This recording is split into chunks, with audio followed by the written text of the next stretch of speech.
thank you everyone for being here. I will let Varapon take over now. All right. Good morning and Sawasdee Krub, everyone. Welcome to Thailand and Sweden Sustainable Development Forum 2021, from green and inclusive development to business opportunities. The Royal Thai Embassy in Stockholm would like to extend our gratitude to everyone for accepting our invitation. We are very excited to have everyone on board today. Today is the last of our 3-day sessions for the online forums.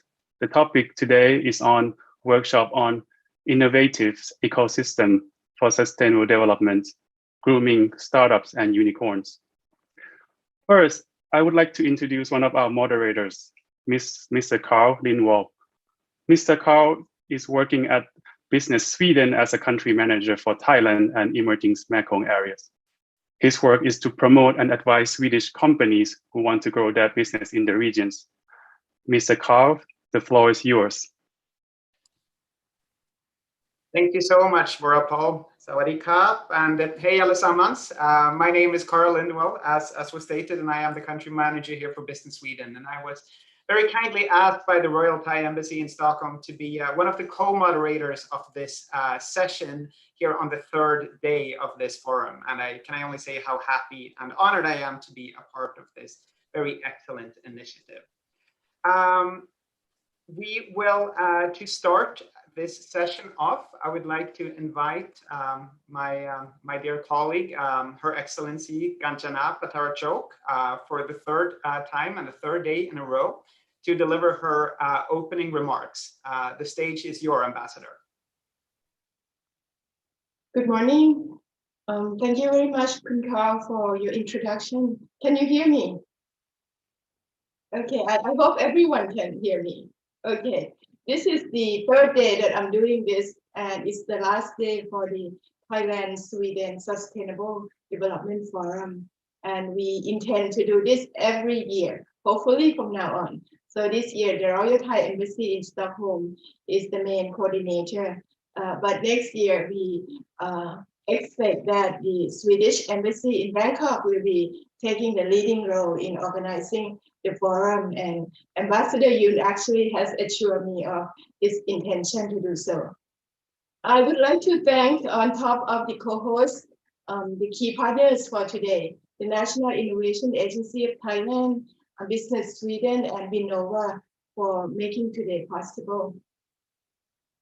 I arrived in Sweden last year, and over the past year, I have been meeting with lots of innovation agencies, be they innovation offices, companies, startups, think tanks, universities, communities even. So I think innovation is integrated into all aspects of life in Sweden. And we know that Sweden ranks #1 in the European Innovation Index last year. And the World Intellectual Property Organization placed Sweden second only after Switzerland last year for innovation. And the key success, as I have found in Sweden, is the ecosystem. So all parties come together to provide our ecosystem for innovation. The extent of collaboration and consultations among all parties concerned also lead to successful innovation. Stockholm is particularly impressive. Stockholm comes only second to the Silicon Valley in terms of unicorns per capita. So I think we have a lot to learn from Sweden in this regard. Also, one of the questions that came up a lot last year in my discussion with all these innovation agencies is how we can get up after we fail and how we can work under constraint in order to find our ways out. So I think we'll be looking forward to hearing more from everyone, how to provide ecosystem, how to get up when we fail.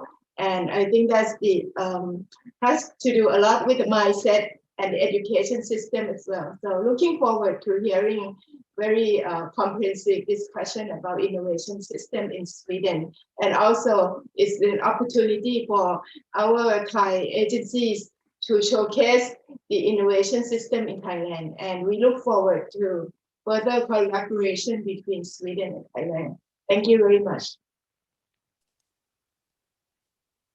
Thank you so much, Ambassador, for those opening remarks. And I must also, of course, personally extend a thank you to you and your team for co-organizing or taking the lead, should I say, in organizing this event for this year. And we're only 67% done so far, but I would say that so far it's been very interesting to listen into the different topics as well. Of course, extra excited I am for all the panelists and the speakers that we have today.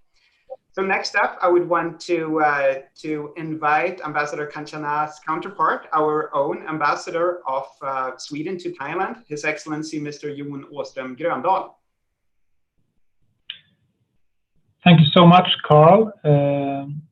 Dear Ambassador, distinguished guests, ladies and gentlemen. Let me start by again thanking you, my dear friend and colleague, Ambassador Kanchana, on this third and final day of the Thailand-Sweden Sustainable Development Business Forum, which undoubtedly will lead to further engagement beyond the forum itself. And I have to say it is a truly remarkable achievement by the Royal Thai Embassy in Stockholm. And we, as the Swedish Embassy here in Bangkok, couldn't be prouder to be part of it. And yes, we will most definitely, and we will be very happy to take the lead next year. I think it's such a good initiative and should not be a one-off, but rather something that we can work on together for many years to come. The historical journey of Sweden has taught us many things. Among them, that constant transformation is necessary, especially with challenges like in our case, sometimes inhospitable geography and low population density. A little more than a century ago, Sweden was in fact one of the world's poorest nations.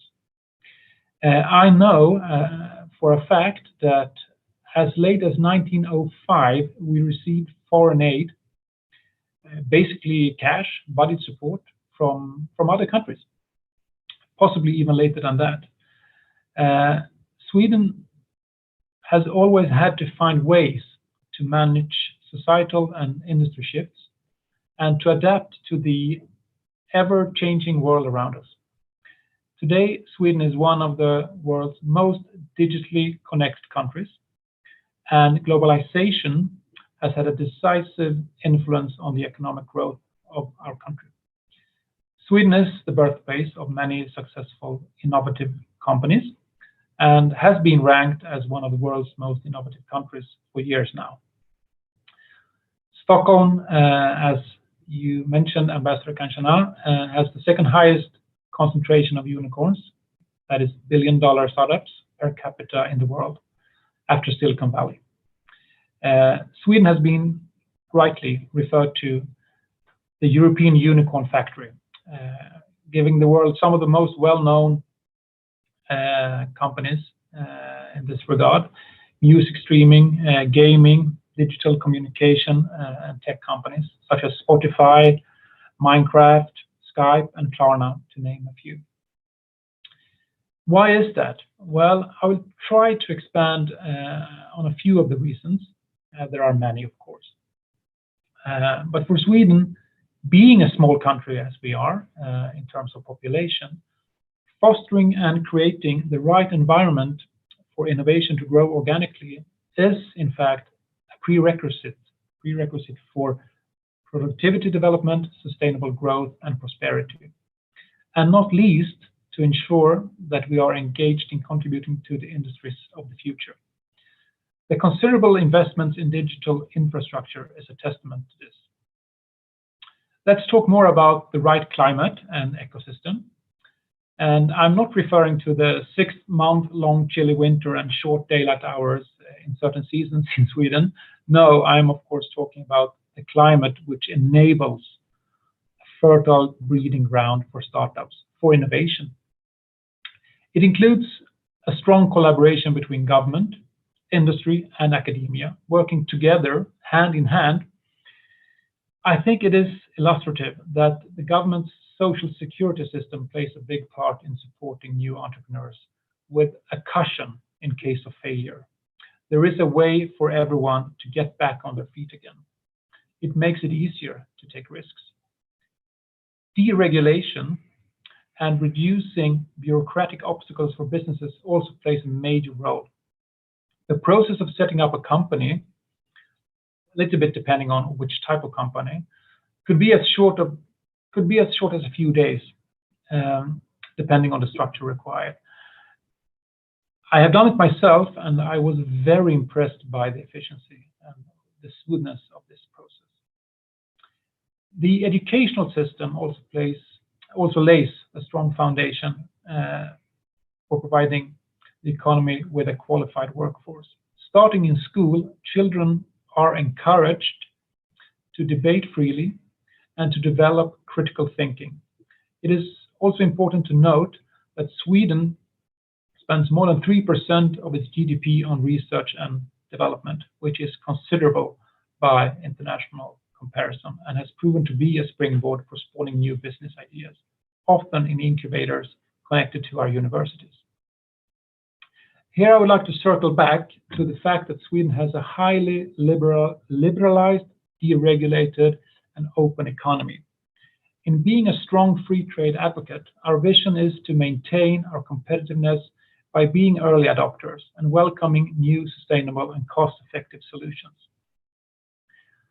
One of the leading success stories in the last 50 years has been unlocking the potential of the whole population with the empowerment of women, of course, as one significant factor. Generous parental leave and integrated work-life balance combined with affordable daycare for all segments of the population enable this transformation. Lastly, I hope that this workshop will inspire new ideas and create new connections between our countries. I would like to reaffirm Sweden's continued engagement with Thailand on achieving innovative ecosystems, and we stand ready to facilitate in any way we can. Let me conclude my remarks by wishing you all a very successful event. Thank you. Kapkuka.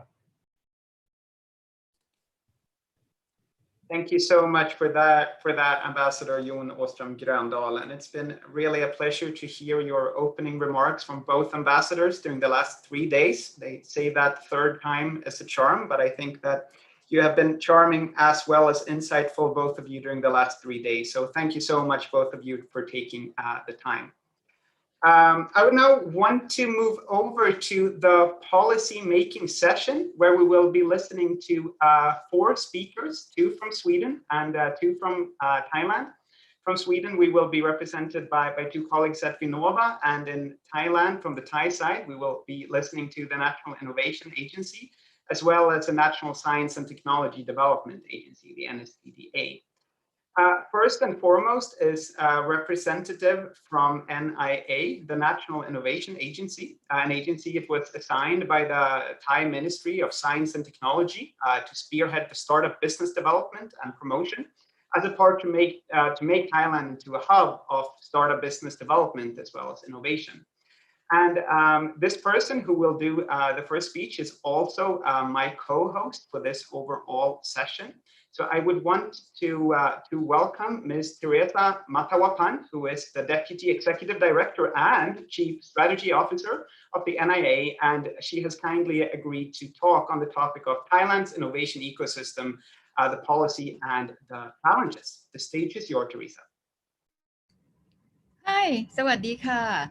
Hi, good morning and also good afternoon, everyone. I'm very delighted to be in this session and this webinar today. Thank you so much, Carl, for the introductions. Also, not only speaking, but I will be moderating the sessions after this. So let me first get right into the presentations of today's. Let me first share my screen. Okay, so hope you can see my screen well. So yes, today in this beginning part, let's talk about Thailand and Sweden on the policy making and the policy side. And basically, as NIA, so I'm right now the Deputy Executive Director of NIA. We are basically, an agency that is about only 12 years old. We have the mandate to support and enhance national innovation system towards sustainable values. And you can see that even in the vision, there's the word sustainable values in it, meaning that everything we do, is toward this aim and this goal. And the mission of NAA itself is to strengthen Thailand's national innovation system and to create, of course, opportunities and increase access to innovation infrastructures and to upgrade skills and innovation capabilities. And, just a little bit about NIA. We government agency, we have many mechanisms in order to support innovations, through all kinds of activities. And basically we can group it and label it as what we call groom, grant, and growth. And grooming meaning that, helping and supporting the capability buildings. It could be trainings, it can be, advocating knowledge about innovations. We have NAA Academy, we have a team that's supporting startup, and we will talk about that a little bit more on Startup Thailand. And we work with many universities all over Thailand in order to groom students and entrepreneurs, entrepreneurships in Thailand. Granting is the financial mechanism that NAA do, and that is, a matching grant. It's a 75 and 25 free grant to the private sectors. So we are basically almost the only agency in Thailand that give granting of innovation grant to the private sectors, and that could be on thematics or open innovations or social innovations, as the theme. And growth, meaning, the after part, the business matching, the building up the tractions of the business. We do market innovations. We have all these collaborations of diplomacy. This is one of the examples of events that, we do together with our partners in other countries in order to bring up collaborations together in order to build the innovation ecosystem. And other than that, then, there's foresight, there innovation building in other in regions of Thailand as well, where we call regional connects, where we working in the area-based innovations in order to build up the growth pole of innovations in each part of Thailand. And just a little bit on the ranking itself right now, where we are in Thailand. The Global Innovation Index by WIPO of 2020, we are ranked now 44th. In the rank, and we have climbed up, several ranks during the past 4 and 5 years. And, that is proudly to say that we still need to do more. And what is being ranked in the top tiers, I want to mention just 2 things. One is that Thailand is seen and researched as #1 in this ranking of about 130 countries of creative goods exports, meaning that on, the export products that we, doing is more on the ratio of creativity goods. Another numbers that is quite significant is that we are ranked #1 as a country in terms of the growth financed by business, meaning that the percentage of investment of R&D in the public sectors, in the public sector is actually less, and the private sector is more, meaning that, in Thailand, about 80% of investments of R&D is done by the private sectors or the commercial side, which is why we are, developing things at faster speed. Of course, there are also weaknesses that we still need to, do more on regulatories, on the ICT and educations, on microfinance loan, or even venture capital deal. This is done by the GII, Global Innovation Index. A little bit on Startup Thailand. As I said, it's a platform that we work together with the ecosystem that we have been doing this platform or building up the ecosystem for about 4 or 5 years already. Right now, we can say that we have about 3,000 startups in Thailand, more or less. And so these are what we call the, the ecosystem and the universe of it. We can divide all these startups into several sectors. In this picture, it's 9 sectors. And we work together with government and private sectors and big, large corporates in order to help, support and bringing up the ecosystem. Of course, Startup Thailand is a platform not only in Thailand, but we reach out to Southeast Asia as well. Let me talk a little bit more about that.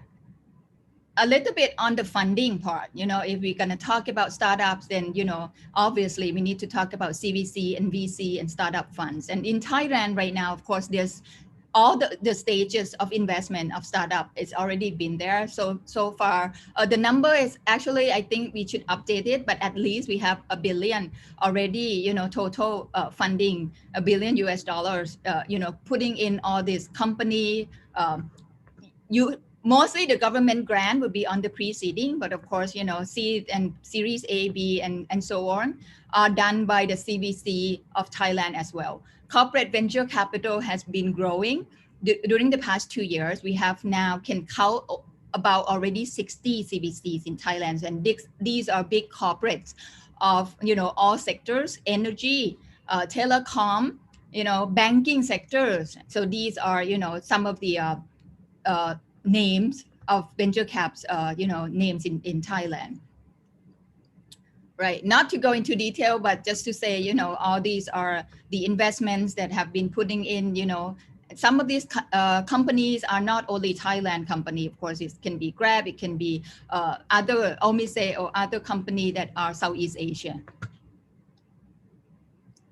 Of course, on ease of doing business, startup business, we have what we call Global Startup Hub in Thailand, and we try to work together with our partners. So welcome all the Swedish company startups to come to Thailand, and you can also contacting us. We have the physical hub in Bangkok and in Chiang Mai, and we support landing pad services, the networking, the registrations of company, consultancy services, so that we reach out and bring together the networking of cross countries startups. Yes, as I said, also all these services are going in the region as well on sectoral developments and technology and infrastructure. We have the space for the startup company that want to land in Thailand and use also not only in Thailand as a market, but Southeast Asia as a market as well. We can also be the hub for you to expand the market if you see that there are opportunity here. I would talk a little bit more on the visa. Which is what we are working with the BOI, the Board of Investment, where the Smart Visa is a type of visa that is quicker in applications, and it combines work permits as well. It includes all 5 categories. For NIA, we are helping the BOI in other screens the application on startup entrepreneurs. But the Smart Visa itself includes spouse and the families and senior executives and investors as well, coming in from other countries. And, all within the new S-curves of Thailand, as declared by the government of the 10 new S-curves. So these are the sectors that are identified and emphasized in order to, reach out and work together. Another platform is what we call CISA, Southeast Asia Startup Assembly. We work together with 10 other countries in ASEAN, and to come up with declarations to work together, to bring up startup ecosystem in the regions, where I think Thailand and Singapore and other countries are joining together in order to help identify, especially on the policy or public sector part, what we can do more. Right, so some of the themes of the events, even online, that we are working with CISA. Just the last point, I want to touch upon sustainability on social innovation model. What we work right now is that, we have an arm length of working on social innovations where we bring together community, even people in the region or in the village, the municipalities, the citizen themselves, and the private sectors that are involved, and the government, through the identifying the problems and help in order to tackle some of the issues. And we have, established what we call social innovation village in order to come. These villages are in what we call poverty province in Thailand. Of course, we still have some provinces that have high identify numbers of poverty, and we want to go in and help, in order to target these areas. So in the pictures, there are about 6 areas of social innovation village. Some of these projects are, for sustainability. Even there are, if they might be environment drought issue, climate change issues, and let's say in the up countries, in Nan province, they don't have electricity, they don't have water. So we work together, bringing the technology from the private sectors. And the people who actually running this innovation project are the people themselves, or the villagers working there, or living there, working together with the municipality, with the government of the local, in order to work with the company that bring in the solar cell or the technology to help. Okay, another issue, last one is on COVID projects. Just want to touch upon that, during the COVID time of Thailand, you see that we are tackling this using innovation. So we're giving out funding in order to, tackle some of the project and help even telemedicines, or, the hospitals, health issues, or in order to do logistics during the time of COVID-19. And that's about that, as an overall, very quickly, just to, capture what we do in terms of startups and innovations and social innovation as well. Happy to be answering your questions later on, and, would be moderating later. Thank you, Carl.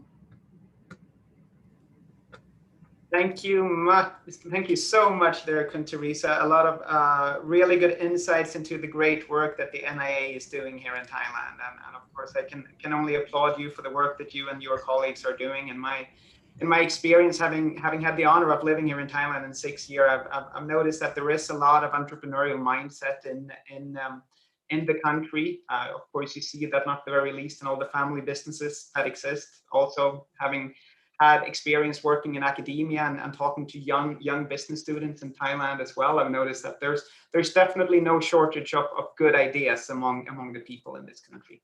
Thank you so much for that presentation. Moving on a little bit, now it is our time to turn to Vinnova, who is actually the Swedish government agency that administers state funding for research and development. Their aim is to promote development of efficient and innovative Swedish systems within the areas of technology, transportation, communication, and labor. We will be speaking to Mr. Kjell Håkan Närfelt, who is the Chief Strategist Officer of Vinnova. He has a research background in computer science, which then led to an academic spin-off that encouraged him to leave academia and exploit research results in a commercial context. He has been involved in strategic development of a new area in Vinnova called Ecosystems for Innovative Companies. And he will be speaking to us today on the topic of the roles of Vinnova in empowering people to innovate. The floor is yours, Kjell Håkan.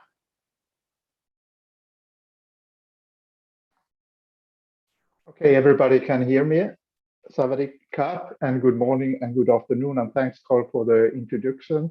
I'm very honored to be invited as a speaker to this great event, and thanks from me to the organizers. Let me try and share my screen.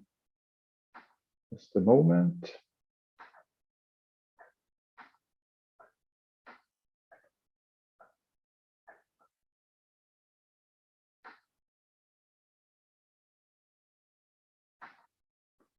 Can you see my screen now? Everything's well? So I wanted to share with you how we work with ecosystems for innovative companies, ecosystem that will enable the transition towards a sustainable economy, society, and biosphere.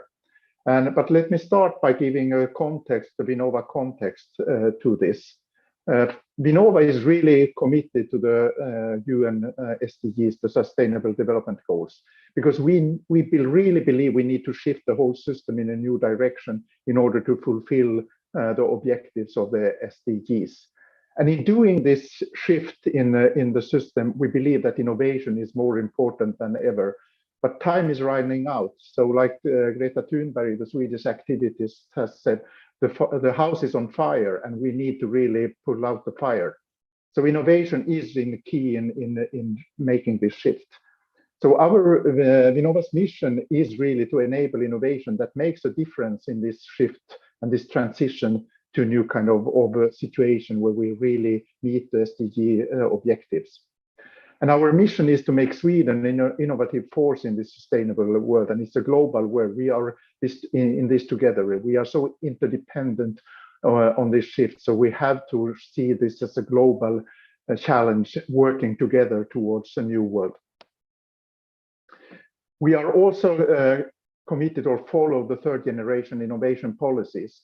Previously, governments were only working as more reactive. They were waiting for market failures, systemic failures, due interventions to set the balance in the market. Making this shift, that doesn't work. We have to, as a government, be proactive in the directionality the society takes, which we are really doing now. But the challenge in doing this is that nobody knows the solution. It's done under genuine uncertainty. Predictive planning, traditional predictive planning doesn't work. So how do you work? So you have to work by experimentation. You have to embed and embrace experimentation on all levels, in the policy sector, in the public sector, in the business sector, and it has to be working together. So the experimentation is key to this. But we are so focused usually on supply, the supply of things. But as a government, we have to be working with articulation and supporting the demand that supports the directionality we take. And we have to realize that this is not predictive planning. It's learning. It's running a learning process, and that's a bit of a different thing. And we need to do it in co-creation with the actors outside, and together with them coordinate resources so that we reach the SDGs in time. In order to be able to do this in a very effective way, we have, by 1st of January, reorganized the whole agency in 10 new areas. 5 of them are addressing the social challenges, and 5 of them are addressing how do we build innovation capabilities and capacities within the Swedish system. And you can see those here. And what I will do is talk more about the ecosystem, not all the, even though it's very important with the digital transformations, the emerging innovation, future skills, and the public sector in addressing these 5 challenges. I will be now today focusing on the ecosystems. When we are talking about ecosystem, we are looking really at the life conditions or the context for companies to thrive and succeed in doing this transformation. And when we look at the capabilities of a company, we are looking how can we improve their innovation excellence. And one of the things that we focus on is improving their ability to invent and develop businesses. This innovation is not about developing products and services. It's about creating novel and useful values through inventing and developing businesses. And that is a bit of a different thing. In doing so, you have to improve your ability to manage intellectual assets. We are usually very focused on the intellectual property rights, patents, copyrights, trademarks, and so on. But it's the intellectual assets that really are the keys to create value and create this kind of sustainability move. And the intellectual assets include knowledge assets you build, relations you build, trade secrets on how you do things, data you have on your customers, on the systems you are, on the markets you are working on. The 4th one is how to manage innovation investments and efforts within firms. And that is about managing and running learning processes and running them challenging across organizational borders. Open innovation is one concept within this kind of capability. And lastly, ecosystems are coming more and more as a concept for developing value in networks.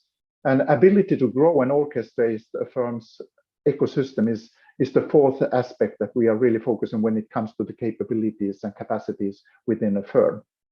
We are also looking at the context of the firm. And by the way, I have to back and say, doing this, you have to embed the sustainability goals. It's not, you cannot address or work with the sustainability goals goal by goal, addressing SDG 1, 3, and 5.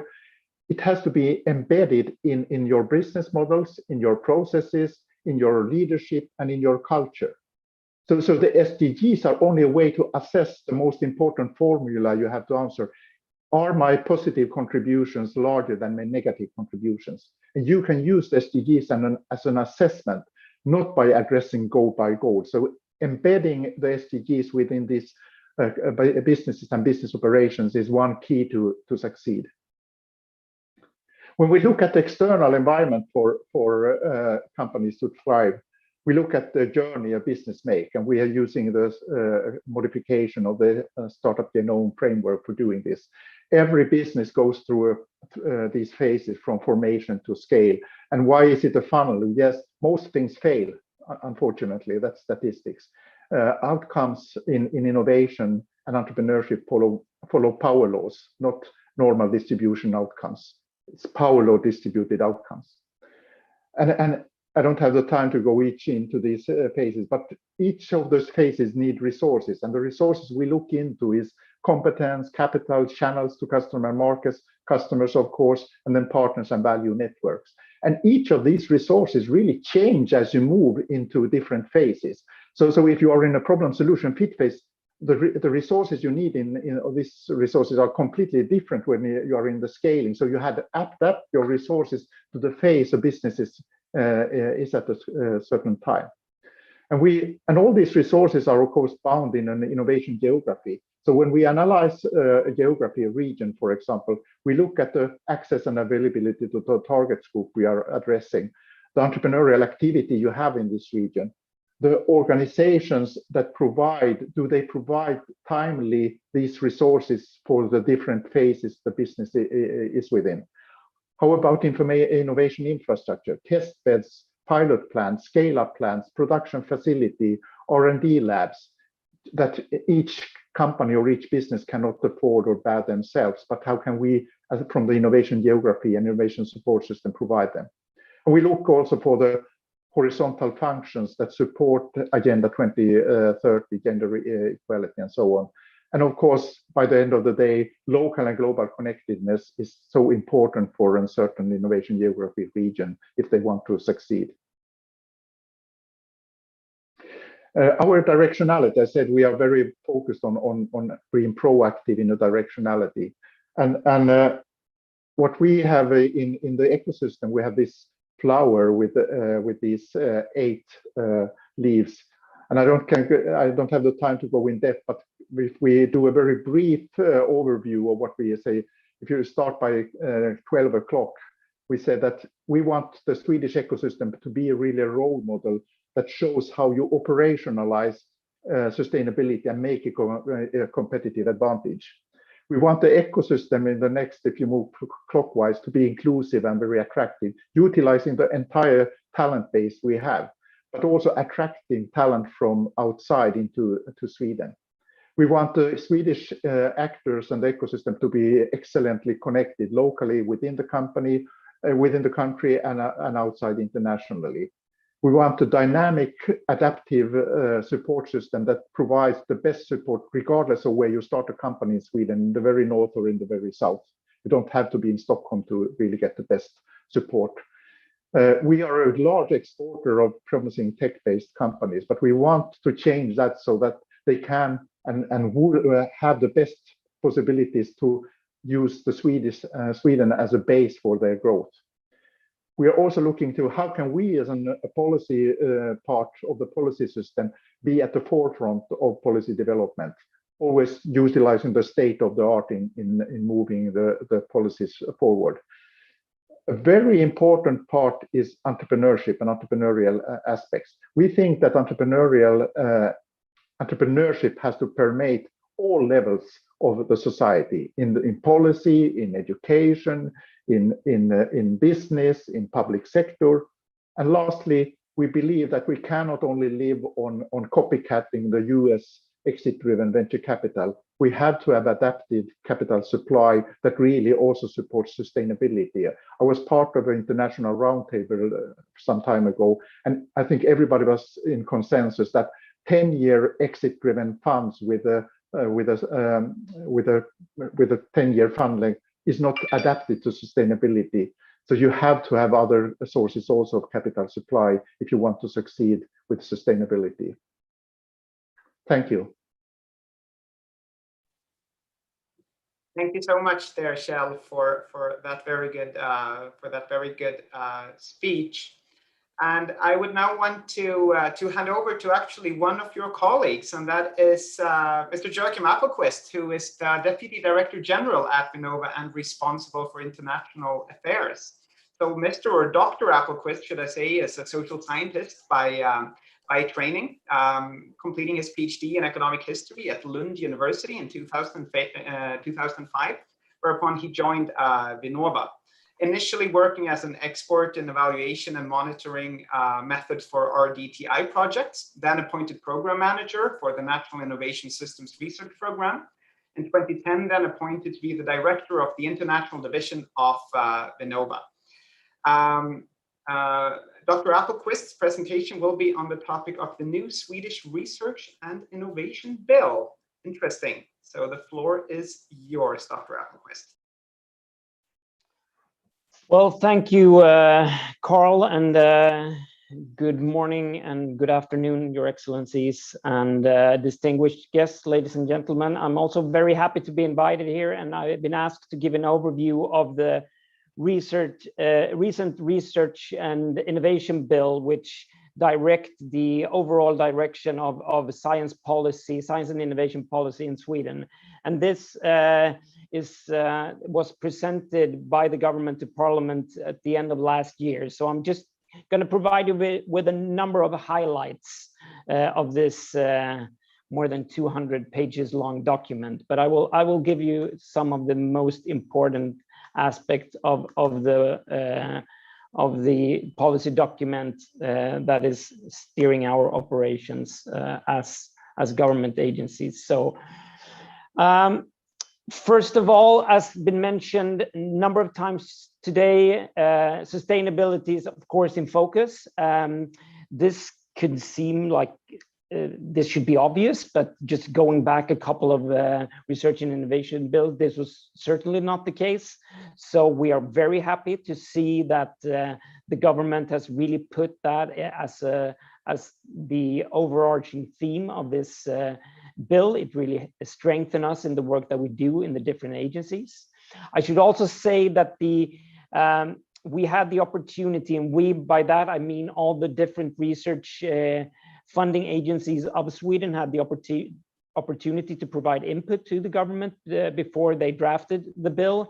This was done back in 2019, and there was a collaboration between the Swedish Research Council, the Swedish Research Council on Sustainable Development called Formas, another agency called Fortis, the Swedish Research Council for Health, Working Life and Welfare, the Swedish Energy Agency, and the National Space Agency. So we did a joint effort to provide some suggestions for the government before they drafted the bill, and we all agree that sustainability should really be in focus. Well, just putting the top items, one thing that is really important to recognize is that the Swedish government continues to invest heavily into science and innovation. This is a theme that has been occurring ever since the first research and innovation bills that came out after the economic crisis in the beginning of the 2000s. Ever since that, there has been a major increase in the public funding to R&D in all the bills that have been drafted by the government.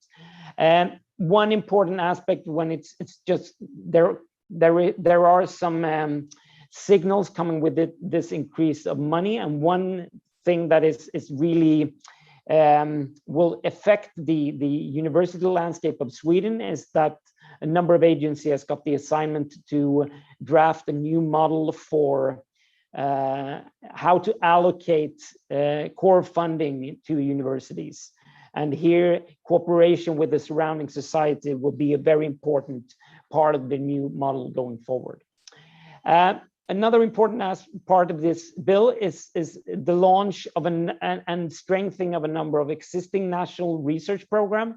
This is where the government says that these are really important areas where the scientific community really they want to see a strong contribution from the scientific community, and you can see the different areas here. Climate, of course, is obvious. Health, living through a pandemic, we're very happy to see that increase of funding. Digitalization is, of course, a key component in order to deliver sustainability going forward, and then also focusing on areas such as democracy and the development of a strong civil society, as well as skill supply, has really been highlighted by the government. There are also new funds and also new initiatives to build Sweden as a strong, big science nation. As you might know, Sweden now has 3 global research facilities that are being built and under development. Some of them are in operation, others are being built in Sweden right now. It's the life science lab called SciLife Lab. It's the synchrotron microscope called MAX4, located near Lund University. And then it's the global initiative with a number of countries co-investing, which will result in the European spallation source being finished or established in a number of years. So these are very important large-scale research infrastructures that will be present in Sweden. So the government are now indicating that we should set up a number of ecosystems or innovation infrastructures connected to these facilities, so that we can really get the innovations from these the research activities that will be performed in these facilities in the future. Finally, it's not just an increased funding of research and science. There is also a strong focus on innovation in this bill. We will there is an indication and new resources allocated to a program that we have run together with a number of the other funders called strategic innovation programs. These are basically a new generation of sectoral programs where Swedish industry, Swedish academia, and the public sector are joining forces to develop innovative and sustainable solutions for the future.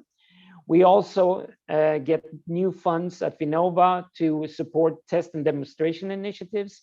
And this is really important in order to deliver on sustainable development goals and also create the directionality that Kjell-Håkan mentioned in his presentation.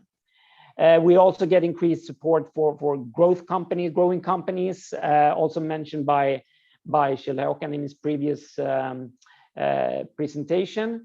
And finally, strong financial increases on key areas such as the life sciences and digitalization and AI.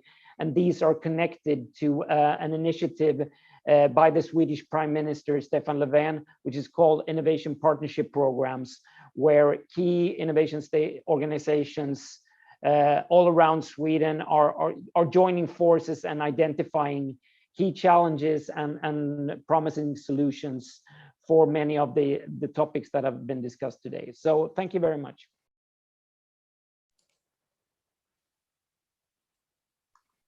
Thank you so much for that, Dr. Joachim Appelqvist, for that very insightful talk. It's of course very interesting to hear how Swedish government agencies and Swedish legislature also supports the Swedish innovation ecosystem. I would want to move back now to Thailand and more specifically to the National Science and Technology Development Agency, or NSTDA, and its Executive Vice President, Dr. Jani Krishna Kanatarana, a PhD in civil engineering from Lehigh University in the US. Prior to working NSTDA, Dr. Kanatarana worked in engineering consultancy and architectural consulting, as well as factory operations. Until then, NSTDA was joined in 2004. So currently, Dr. Kanatarana is EVP and Executive Director of the Eastern Economic Corridor of Innovation, or the so-called ECTI, which is an innovation hub in the Eastern Economic Corridor mega development region. And Dr. Kanatarana will speak to us on the topic of the future of the innovation ecosystem in Thailand, startups, and the ECCI. The floor is yours. Well, thank you, Carl. Can you hear me? Hello? Yes, we can. Okay, right. Thank you, Carl, for the introductions, and good morning and good afternoon, ladies and gentlemen. First of all, I'd like to thank the host for inviting me to speak at this workshop. What I hope to accomplish in this 10-minute time is to provide you with a short briefing on EECI, which is an innovation ecosystem at the heart of Thailand Eastern Economic Corridors, or EEC. The EECI is under the management of NASDAQ. One moment, the slide is not moving, but let me talk further. EECI is setting up at a place called Wangjan Valley in Rayong province in the eastern part of Thailand, which is a region that powers the Thailand economic developments for the past 30 years. And as you might have guessed, the name Wangjan Valley is inspired by the famous Silicon Valleys, and it is signify a vision of Thailand to seed the Thai version, and I repeat, Thai version of Silicon Valleys in Thailand.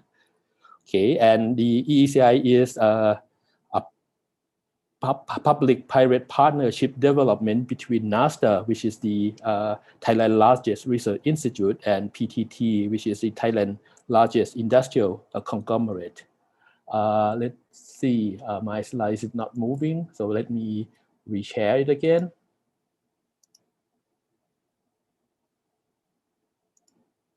Okay, still not moving. Let's see.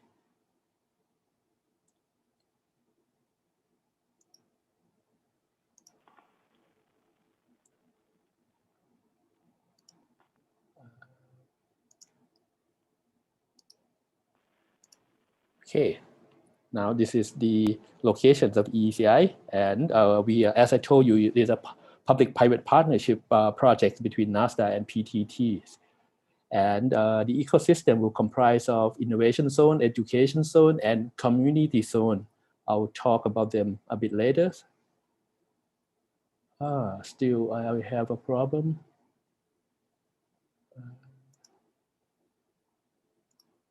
Somehow it doesn't move. Could you try to press the arrow on your keyboard, perhaps? Yep, I did. Okay, let me share again. Okay. Sorry for the, let me go shot by shot like this, and hopefully it's less of a problem.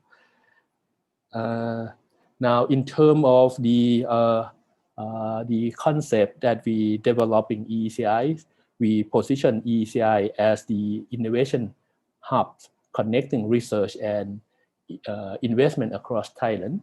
And in a sense, we are linking the modern industries in bios and in smart economies with research and innovation developed locally or internationally in Thailand and abroad. And the main infrastructures at EECI will be pilot plants, test beds, and sandbox to support technology demonstrations and localizations, as well as the techno-economic feasibility studies. And the main activities at EECI will be tech scale up and technology localizations. Okay, in terms of innovation ecosystem development, we focus on inducing an ecosystem that large and small companies, existing and startups alike, can coexist with research institute and universities.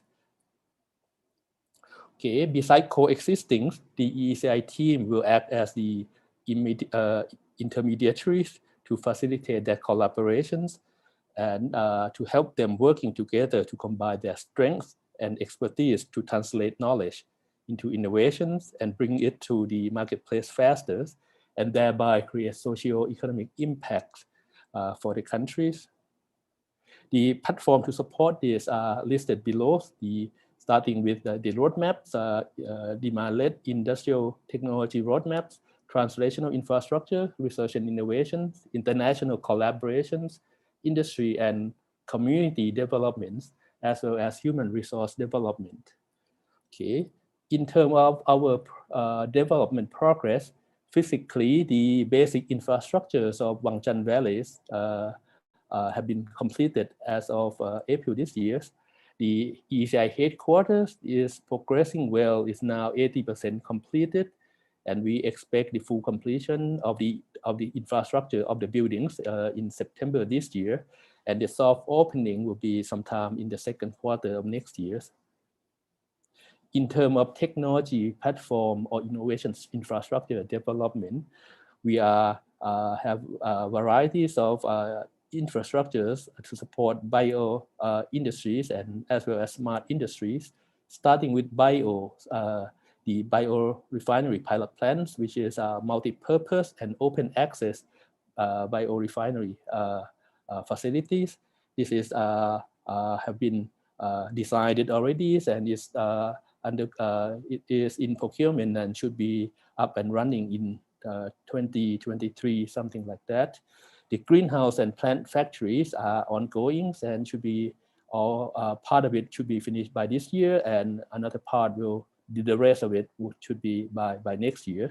We also building out the smart farming technology demonstration site in the 3 provinces of EEC areas. This is this demo site will work closely with local communities to bring about new smart farming technologies in both plant agricultures and aquacultures to the communities. We are also planning modern aquaculture facility at EECI at the moment. In terms of smart industry or digitization of industries, we start off with the sustainable manufacturing centers, which focus on supporting the Thai industries in their journeys through the Industry 4.0 transformations. We're also working on the connected and autonomous vehicle proving ground, and as well as the zinc-ion battery pilot plants to support the modern mobility industries. The unmanned aerial vehicle sandbox is now the infrastructure is completed and in the soft launch at the moment. Beside those infrastructures, we also building up the Southeast Asia largest synchrotron facilities at EECI, and it's already in the beginning of the design stage. And this will be similar to Max 4 in Lund that you just mentioned earlier. Case. And this slide shows the ongoing demand-led consortium and cluster development at EECI. If you look into this, each one of these, you see locals and international players, large and small firms, including some startups, are working together with university and research institute to bring about technologies and innovation to the marketplace in a platform manners. Last but not least, I like to highlight some opportunity for partnerships. We are particularly keen on working with those who are looking to develop high value products from our rich biodiversity, biological resources, and make it into a high value product to global market. We also looking toward working with those who like to localize advanced technologies to help speed up the transformations of Thailand and ASEAN, and joint research between international firms, international research institute with local counterparts are something we are looking forward to, and will help you facilitate that to happen. The shared use of translational infrastructures, both at EECI and elsewhere in Thailand and abroad, can also put into the equations of partnerships. Joint development of talents, of course, this is something that we'll do together to make sure that it answers the demands of the industries. And beside all those above, ecosystem collaborations between Thailand and Sweden to support cross-pollinations of entrepreneurs and startups of both countries is something we are looking forward to. Thank you very much, and sorry for the technical problem. No problem whatsoever, Dr. Kanatarana. I think we have all gotten used to our technical problems every now and then in the last 1 year or so. Thank you for a very interesting speech also. So that concludes the policy making session, or the first half of this workshop on innovative ecosystems. And I would now want to invite my co-moderator, Teresa, to take the stage. You all probably remember her from only 40 or so minutes ago. So I will leave it over to you, Teresa. Thank you, Carl. Thank you so much. Again, welcome everyone to the webinar today, and I'll be taking over in this part on the panel discussion. So right now it's going to be more interactive. It's going to be more talking and discussions after we hear on the policy sessions on what Thailand is doing on startup, what is the development of EECIs, what is Vinnova doing, or the Swedish research and innovations. Heard about research and innovations in Sweden and in Thailand, and now we'll be discussing more on the challenges itself, and the ecosystem, how to build up the startups of two countries, how we can collaborate. Okay, and we are very delighted. I'm very happy to introduce our 6 speakers today that will be joining this panel discussion. And I would like first to, if the host can bring up all of the 6 speakers, including myself, on the screen, and I would introduce one by one, and invite the speaker to unmute the mic and say hello, if we can do that. Okay, so first of all, welcome Miss Rinrudi Suwanmongkolนะคะ. She's the Secretary General of the Securities and Exchange Commission of SEC of Thailand. Welcome ค่ะ.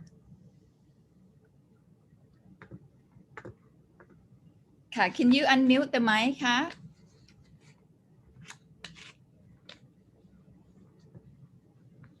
Okay. We don't hear you ค่ะ. Sorry. Okay. Can you hear me now? All right. สวัสดีค่ะ Good morning and good afternoon, everyone. Thank you,คุณ Teresa. Thank you ค่ะ. Thank you for joining us ค่ะ. And so next speaker is คุณ Pariwat Wongsamran. He's the Director of Entrepreneurs and Enterprise at NIA. And he's also, covering and the Director of Startup Thailand program. คุณ Pariwat, welcome. Hi. Thank you very much. Good morning and good afternoon. Hi, good to see you. And third, our speaker is Christopher Johansson. We see you here. Let the screen capture you. So welcome, Christopher. He is the Senior Innovations and Business Advisor and Business Counselors of SLU Holding. Welcome. Thank you very much. Glad to be here. Thank you. Thanks for joining us. Fourth, our speaker, very happy to have you, Ms. Stina Lantz, the Program Manager of Ignite Sweden. Thank you very much. I'm very happy to be here, and thank you so far for a very interesting program. Thank you. Okay, and our fifth speaker is Dr. Saroj Bejai Ramachandra. He is the CEO of Grenovations AB in Sweden. Hi. Hello, everyone. Glad to be here. Hi, hello. Thank you. Thank you for joining us. And last but not least, of course, Kun Yingyong, Mr. Yingyong Tantana Pongpan. He's the CEO of Credit OK and Self-Made Finance. Good afternoon from Bangkok. Thank you for having me. Thank you. Thank you. Thank you so much. Okay, so without further ado, let's jump right in the discussions.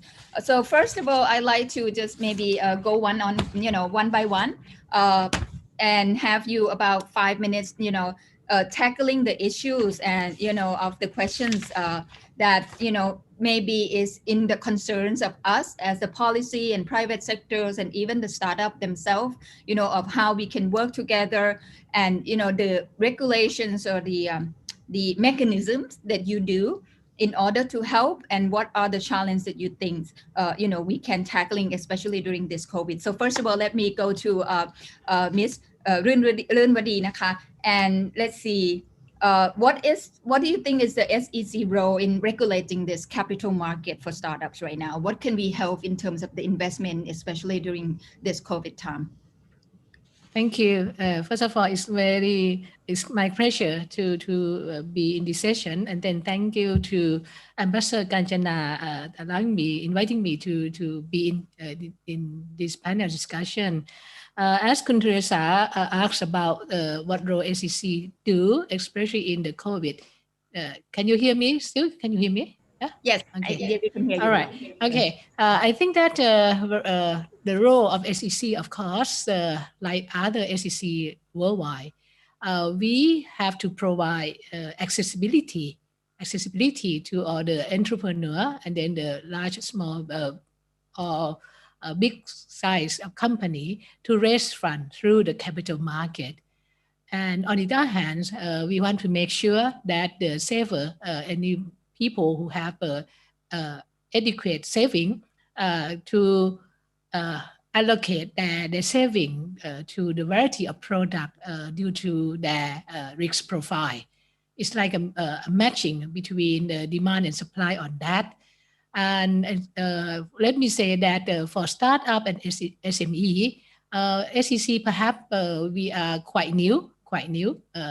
I think that we are 29 years old, almost 30 years already. But we have addressed the problem of SME and startup within the last 2 years ago, because the capital market development plan, we're talking about the big word of the accessibility. And then so that we have to target every part of the business to be able to come to the capital market. The challenges for sure, Kun Teresa and other panelists, for startup and then the SME, they might not know about capital market. They're very acquainted with very simple getting loan from banks, or from family or for colleagues like that. So that is a kind of breakthrough for us too, to introduce ourselves to them. But with the help of the other government sector and in ID for sure, and Ministry of Industry and SME office, so on and so forth, we get acquainted with them. We have to make sure they trust us also. This is a part of awareness of capital market is there for their fundraising. Another thing is about, of course, this is fundamental legal framework in Thailand, Kun Teresa. I have to make sure, and to all the colleagues from Sweden, we quite modern. Our legal system is on par with international standard. But again, when we talk about startup, it's not a public limited company for sure. It's a private company. And with the so-called civil code, they're quite rigid, not allowing those private company to disseminate shares to all the public, because the nature of the company itself is limited company. They have a very few numbers of shareholders for sure. So that we try to look into what problem that the startup cannot get access to capital market, the law. So that we use our law, the SEC law, to break through, allowing the startup or SME to issue on the private placement. By saying this, it means that they can circulate their shares among their employees by issuing a ESOP, the employee stock option, and then with a number of the limited shareholder. It's a kind of breakthrough. I have to tell you that this is only 1 year old, We have to look in other channel what what kind of things that we can simulate and allow them to come into the capital market. This is a breakthrough, and we quite happy to tell you that some companies already raised fund through this. And also the last part, technology, digital. How can we adopt digital to make accessibility to fundraising? For sure, like other countries, we also have the crowdfunding. We use the crowdfunding for startup and small enterprise to tap into debt market and also the capital market for sure. I think that we come up with a right start, but again, we need cooperation from your enterprise and other colleagues as well to ensure that the SME and startup venture capital know the capital market well, and then we work from them. I think Great. I stop my talk at this point. Thank you. Great. Thank you, Ka. Thank you so much. I think you touched very nicely upon, the concept about trust as well, on the from the startups and how we need to break through the challenge of, when the startup, especially new companies, new entrepreneurs, they don't understand so much and they would think only about IPO. But actually, SEC is trying to have other mechanisms in order to help startups, even it's a private-owned company, right, on ESOP or crowdfunding. But of course, this is still the beginning, and I think we still need to tackle on this challenge. Thank you, Ka. So let's go to NIA on the operations itself, on Kun Pariwat. What do you think about, what we can do in order to help more, and what, because you are closely working with the startup in Thailand. What are the challenges, and what do you think that they need more right now from the government sector as well? Okay, because situation for the COVID-19 have to crash many the startup, especially for the very early stage. We can see that many startup have to fail to operate because they have the very short runway. We have the surveys to startup. Some of them just only have about 6 months for financial support, and some of them also have about just only 1 year. And after the Series A startup, they also have about 2 years. But we face the situation for the COVID-19 almost 2 years right now. So it's quite almost the end of the runway for them. So that's this situation, the government have to help them to inject some financial. So for the government arm, we have many points to help them for the grant or maybe some loan.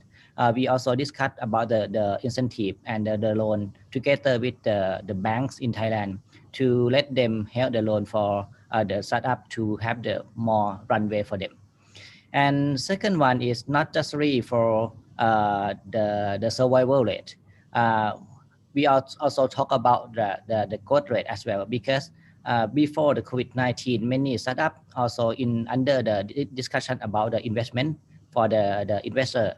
But once we faced about the COVID-19, some investment also had a further discussion and maybe withdraw investment as well. So we have to help them to access to money, access to fund as much as possible. And but some sector, they also have some kind like investment interest that's more. For example, for agriculture and education technology. They also have many investor in that field looking for more the foundation of the startup, and they also some investment in the periods of the COVID-19. They have, and some of them also merge together. You can see have the big news for the large company for the logistic lineman and Wong Nai merge together with them. And we also have some challenge to make sure that we can let the startup that still operate in the market also survive until the end of the COVID-19.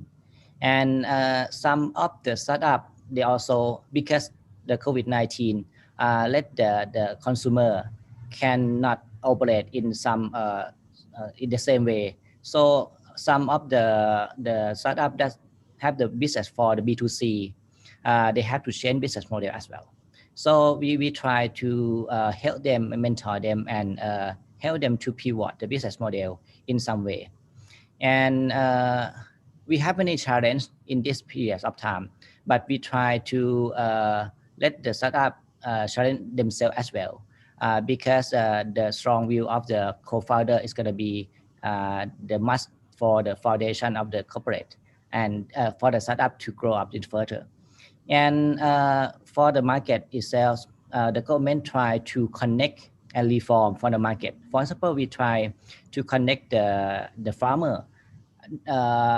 Normally, they have the farmer can export the products outside Thailand by themselves, or maybe the other traditional product, traditional channel. But right now they cannot.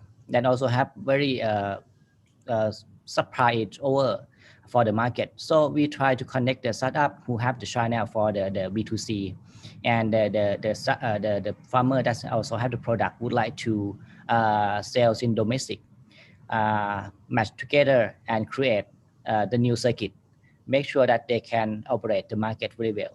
So we have many challenges, not just really for the market, not just really for the investment. Right now, we have the time to develop for each of the co-founder. They also have the time to train themselves, either from the teams, maybe the founder and the co-founder as well.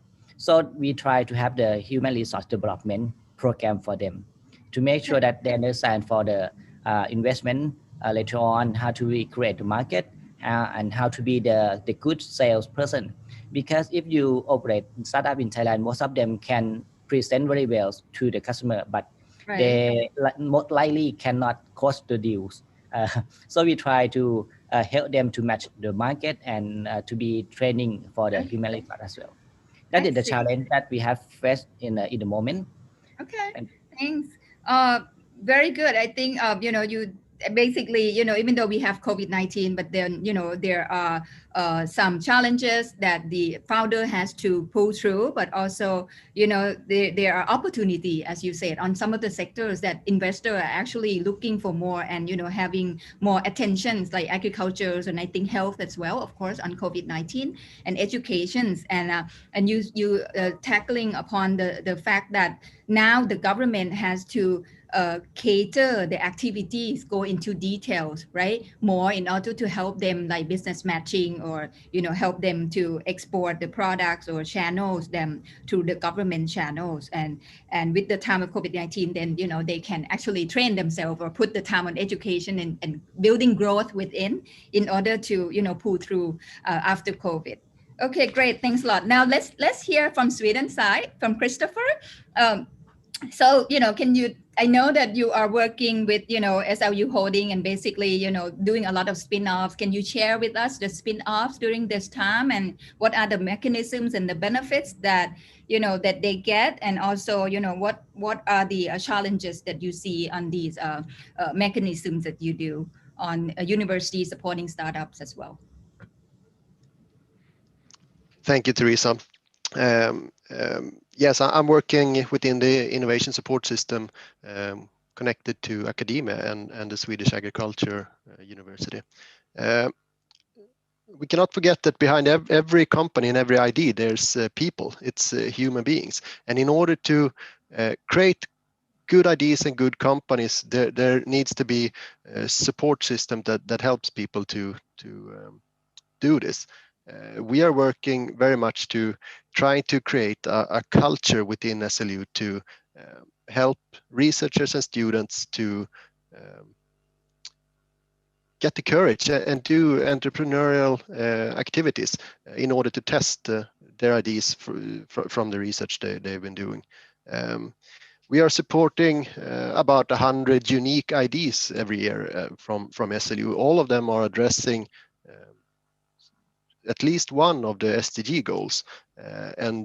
As speaker from Innova said earlier, the students and the young people are tomorrow's problem makers, problem solvers, and we need to equip them with tools and ideas and the resources to address the problems we have in society for tomorrow. we are working very much to try to create this culture and try to bring courage to students and researchers who wants to test ideas. And one tool for this is, of course, funding, pre-seed or even soft money in previous stages. That will be necessary, but also this culture that I'm talking about and the supports to incubate ideas and test them on a very, very early stage.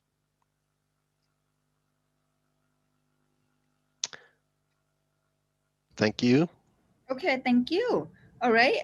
Yeah, you talk about so basically what's good about this is that you put SDG goal in basically I think one of the criteria in order to support the startup or the spin-offs and and incubate that idea from university, because thinking about university spin-offs, the ideas and the research has to come to life through commercializations. And okay, great. Let's come back to you later on the questions.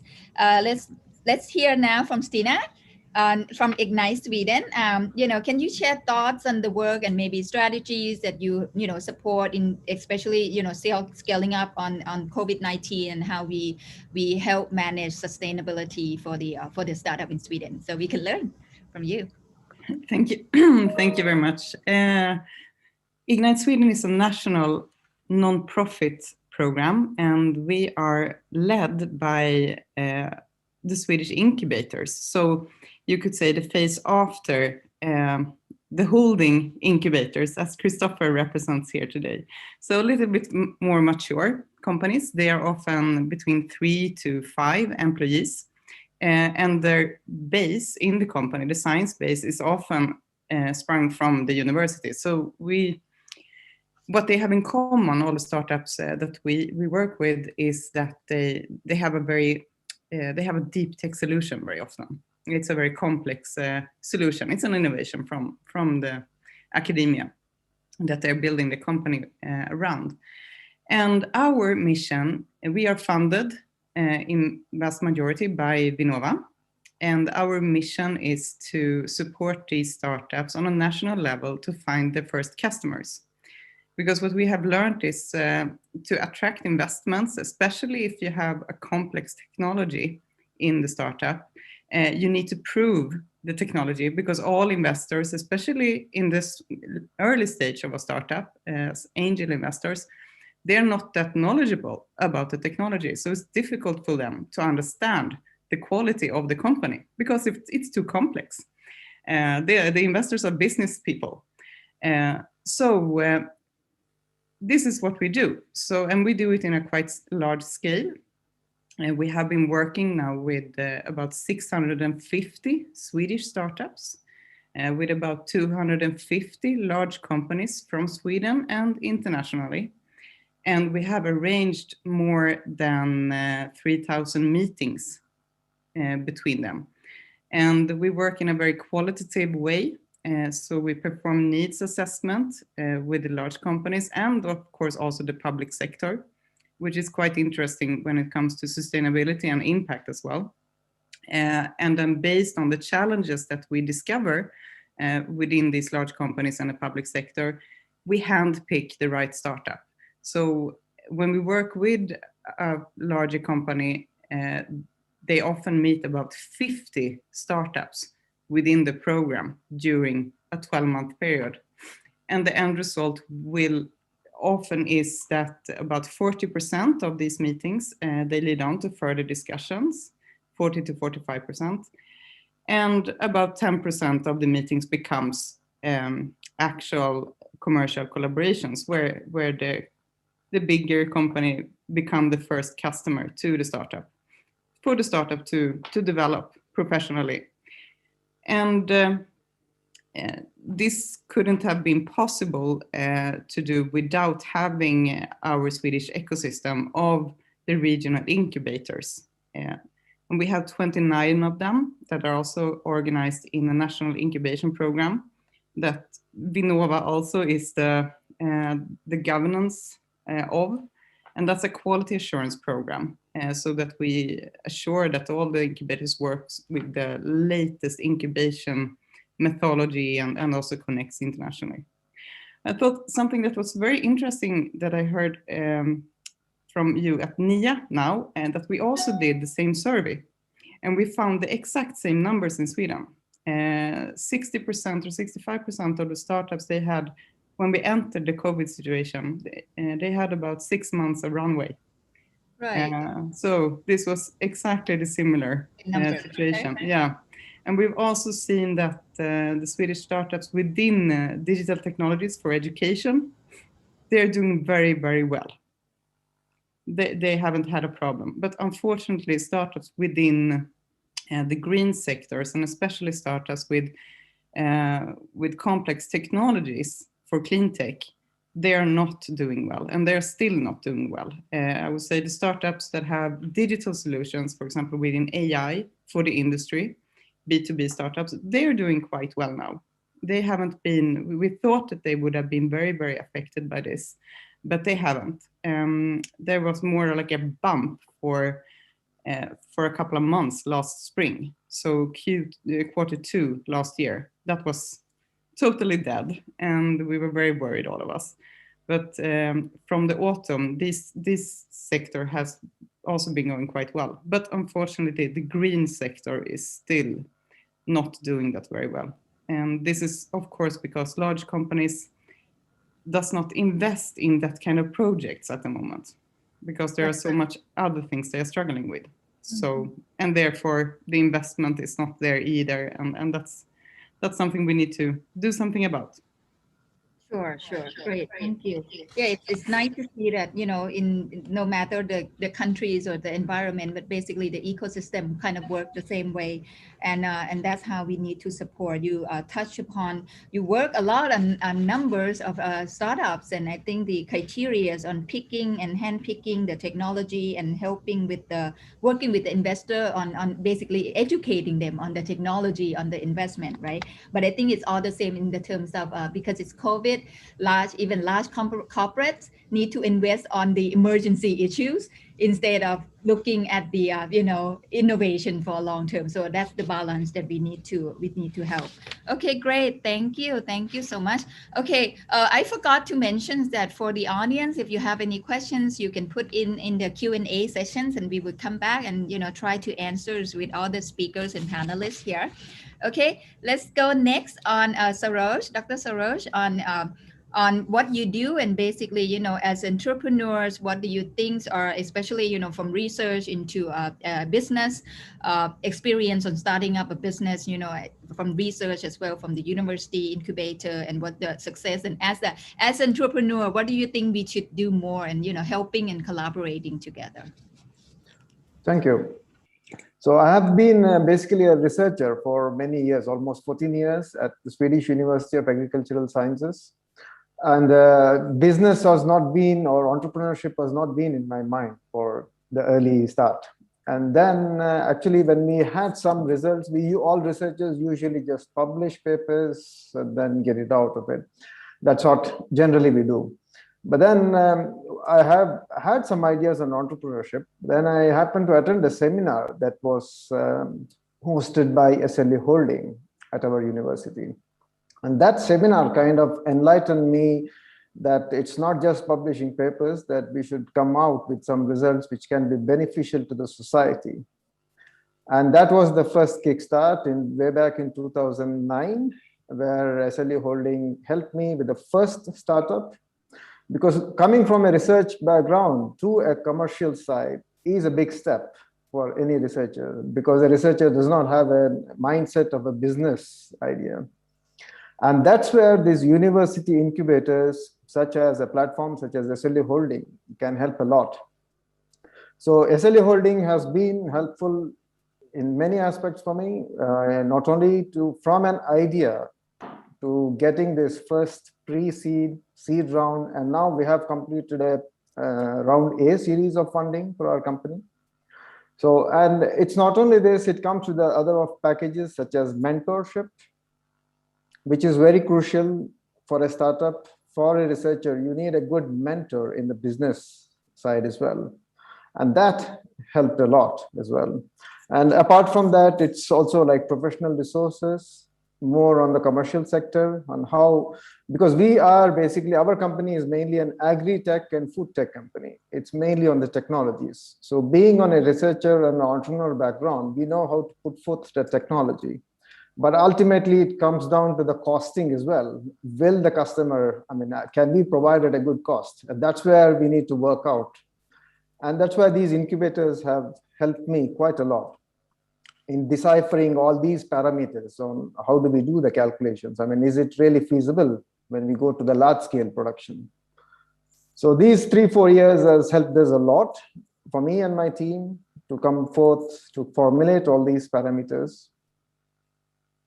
Great. And right now with the COVID situation, because you're in food and agri technology, how is it to you in terms of the business now, in terms of the COVID? Is the curve, looking up or looking down?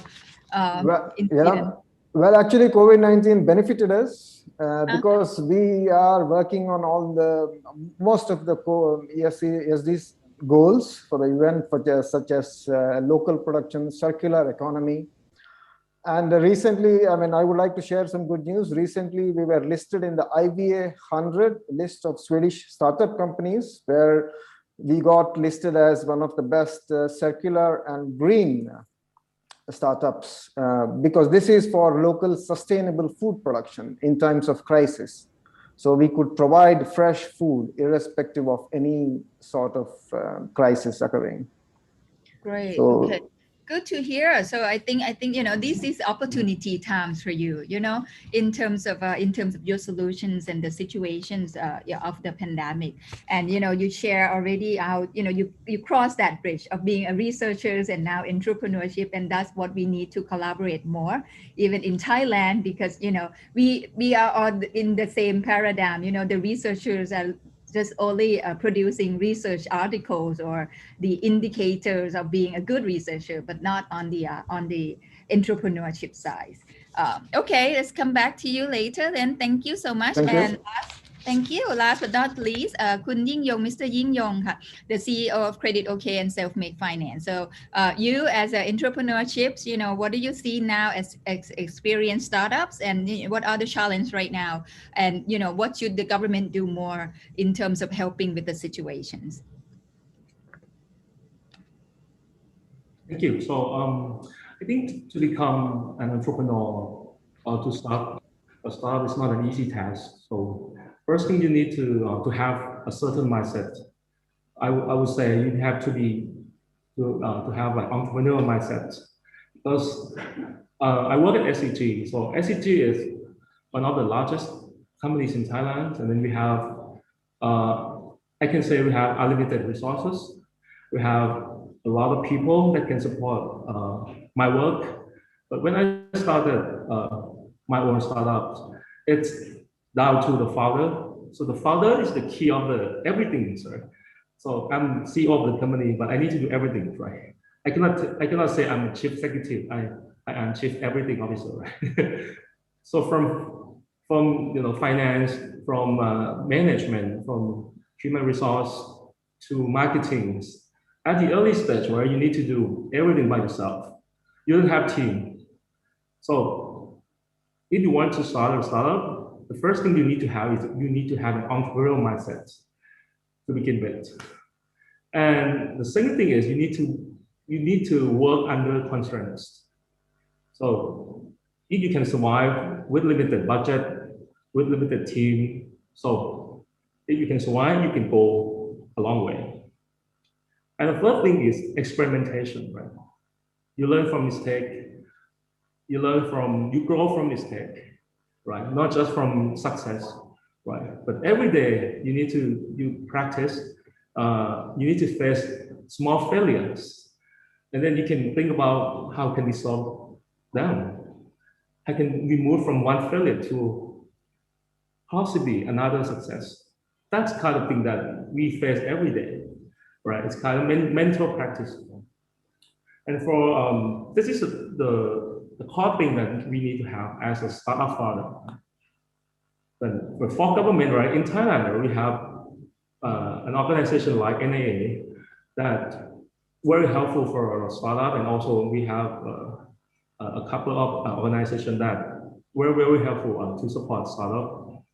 And the government now is trying to have like a lot of grants and sort of funds, and also access to capital that more flexible for startup to raise funds. So, Secretary of Security and Exchange Commission just said about the more possibilities and also opportunity for a startup that can raise fund from, through the stock market channel. That's, I think, a good sign that I think we're moving forward now. And then the opportunities are open for a startup that we can, not just getting, loans from banks or, raise fund from venture capitals, but also a stock market. I can say that it's a stock market for a startup that now, have a channel for a startup in Thailand. I think this is a very good thing that we, as a startup can participate more and more in the future. Okay, great. Thank you. Yeah, especially agree that you talk about mental, like mentorship on the founder itself. You need to start everything, you need to do everything, and you need to have this perseverance, right, on challenges and problems all the way through, especially something that you had not expected before, like COVID-19 pandemic, right? And of course, coming in, you talk about capitals and flexibilities of these financial mechanisms. And I think we can discuss even more on that. Great, thank you. Okay, good first round. I think we captured, some of the challenges and, in both countries. And I think it's time to share and maybe answer some of the questions. I like to also say that, we can also, bring up the speakers from the open discussion from the policy side as well. If you have questions about them, they are still with us actually. And but first of all, let me talk about questions, but also asking the panels in general. What do you think we can work together as collaborations in terms of two countries, in terms of your mechanisms or your own company or organizations, and from Swedish and Thailand? Is there anything from today that you already think that there's something that we can work together as a collaborative things, and bringing things together? Like, first of all, okay, let me throw in one. You talk, like Parivat talked about how our entrepreneurs are not easily closing the deals. What can you share, Stina, on how do you do to train or to develop capability of your founders in order to close these deals, something like that? It's a fantastic question, and it's a really good one. And I wouldn't say that all of the Swedish entrepreneurs are really good at closing the deals either. I understand. So, right. But I think it's a combination of, it depends on what deal that you are also talking about. I mean, to close the deal with a customer, the first customer, that is often very important to get also the first investments. Many startups, the first fail you could do as a startup is to only do a pitch. You pitch your idea and you have the perfect pitch, but you don't listen to the customer and what the customer actually, what the customer needs are. And this is a very, very common mistake. And we teach our startups from very young age or very early stage to do this perfect pitch, but we don't teach them to listen to and hear the real problem that the customer actually have. And this is very basic, but as being a young startup and never have been maybe in a company before, this is your first company, you have never been in the situation that you sell something that is quite complex, and you sell a complex product as a startup because the product is not finished yet either. So you also need to be brave. You have to sell something that you might not really know that you actually can deliver. So that's also something. You need to be very brave in this. And so these are things that we teach the startups a lot, both in our incubators, but also specifically in our program Ignite. We have very senior sales coaches that does support the startups with this. Okay, great. Like, something like this, even on capability building. Parivat, you have anything to add? If we can maybe exchange how we can, help, not it doesn't have to be formal. I think, learning together and exchanging ideas can be also informal as well on, both countries, how we can develop capability buildings of these startups. The founders. And totally agree about the build up the capability for the startup itself, because I believe that each country, we also have the incubation program and acceleration program would let nurture them to measure to be the startup. And actually we have to we can share the best practice each other, because the market in European country and Southeast Asia country is quite different. They also different for the market itself, different for the infrastructure itself. We can share, and because once of the day, we would like to expand the market. The Southeast Asia maybe it's gonna be good for the solution that suitable for the startup that have the origin from the Sweden, right? But might not have proper the market in the Sweden or maybe European country. So we might have to expand the market here. We can share the knowledge each other, and we can help to set up the business here in each country. And we actually the NA we also have the center is also called the Global Startup Hub. Right. Global and Hub. yes, Global Startup Hub, and we can help the foreign startup can landing smoothly in Thailand. We can connect them together, the local network, either from the startup itself, the human resource and investment, and the corporate. We might have some event matching between the large corporate and together the startup to make sure that they can POC the proof of concept. It might work in that country, but it's might not work here. But we can prove them, and we can help them can establish the startup here in Thailand, and maybe expand the market to Southeast Asia. In some way, the Thai startup would like to go to the European country. Maybe we can help each other to rending the Thai startup over there, and can spin off to the other the rest of the country as well. Right. Okay, thanks. Yeah, you touched upon the second point I was thinking about, the sharing best practice, but also sharing about the market, so that we learn about each market, because we want to expand the customers base, right? Of everything is now globalizations, right? We don't see one country as one market anymore. We see regional, or we see globals. So, and I think the global hub, or the ideas about exchanging startups and landing pad and launching pad, we can work together for more. I would like to add something, because some solution from the startup, it might not, for example, the Thai startup, they create the solution, but it's not fit for the Southeast Asian market or maybe Thai market. But it can be fit for the European or maybe US market as well. So we can help them to grow abroad. Great. Okay. I already, did pull some of these questions and ask them. So let me also go back to the questions about collaborations. From SEC, you have any ideas what we can do work together more? Oh, thank you. I think that from my part, if we can listen and learning from the Swedish experience on the capital formulation for startup. What I want to learn more, perhaps we can share to the Swedish colleague as well. Startup in Sweden, my apology that I don't do much research on this. What kind of the funding, source of funding they get from, like as I said, we try to break through several legal obstacles and try to provide variety of products as much as we can. But again, I like to hear more on Swedish experience, that they tap into the bank, or they tap into directly to the public, like the crowdfunding, so on and so forth, like this. I think that this is my area that I want to learn more. I mean, I think that my colleague at SEC want to learn more. Second part, I think that capital market is not a domestic issue, it's an international one. As perhaps, if I may, I'd like to do kind of marketing as well, to invite Swedish investor to look into Thai capital market.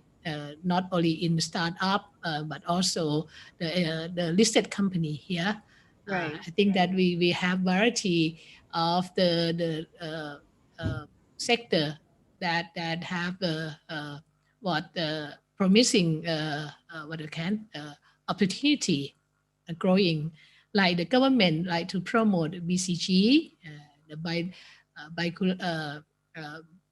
bio-circular economy, and the S-curve, as Kun Teresa mentioned. And we as SEC work together with Stock Exchange of Thailand, try to attract more companies and new sector. Like lately, we have logistics come into Stock Exchange of Thailand to be listed. Like this part of thing that I want to perhaps open up to the Swedish investor. But the last part that I want to emphasize that we do a lot of social green bonds here. The ESG talk about social impact bond, sustainability bonds, so on and so forth, or even sustainability linked bond. This is quite active in Thai market, and lately we have the very first Thai sovereign sustainable bond issued by Ministry of Finance and listed in Luxembourg Green Stock Exchange. This is things that I like to mention that we in Thailand focus on having a sustainable capital market, and we emphasize the companies and the state enterprise to consider issue more and more of the ESG product on this. Last but not least, VSEC, I like to mention this. We encourage listed company in Thailand to recognize the UN Business and Human Rights Principle, UNGP.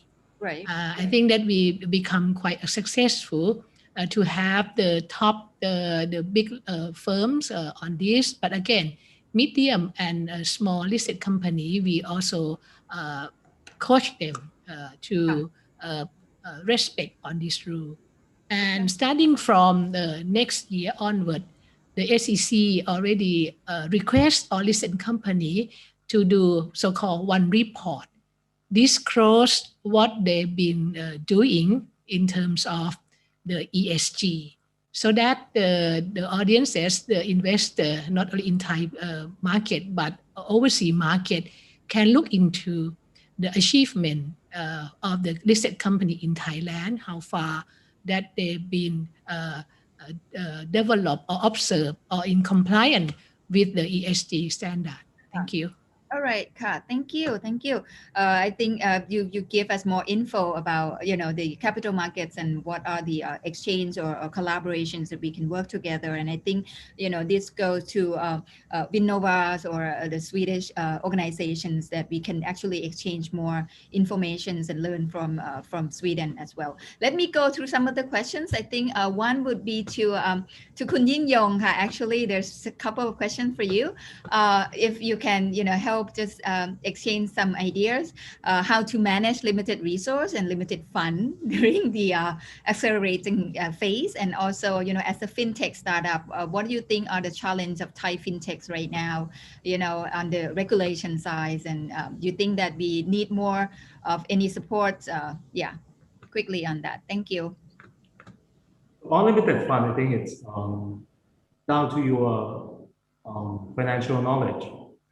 You need to know how well you can manage your fund, and and how you allocate your resources efficiently, right? Think about building product, think about going to market, think about hiring the talent people. There's the kind of thing that you need to calculate in your head and where to put money, right? This is the CEO job. And it depends on your knowledge, your experience. Right? If you put money in the wrong thing, right? No one can help you, right? Because you are CEO of the company. If you cannot spend well, no one can help you, right? Chief data cannot help you. Chief, marketing cannot help you. Right? CEO, you are the sole responsible for person to for this job. And here in Thailand, right, people now not just startup, but small businesses, even big companies now, right? They are all facing the same thing, the COVID-19 situation, right? And people lack, money now. They lack cash. They lack working capitals. They cannot get access to capital easily, right? Even, some people, they lost their jobs, right? Not money, but their jobs, right? But here it's very difficult for them to survive, right?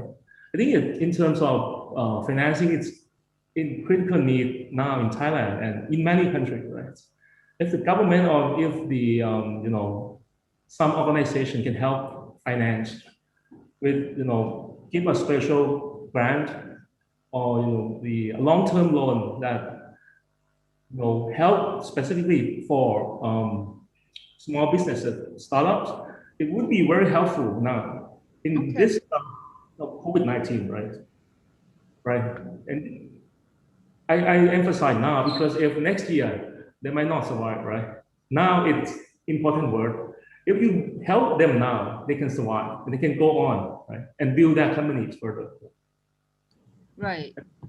And for fintech in Thailand, I think fintech is it's hard to operate now in Thailand because financial services now it's adversely affected by the economy, right?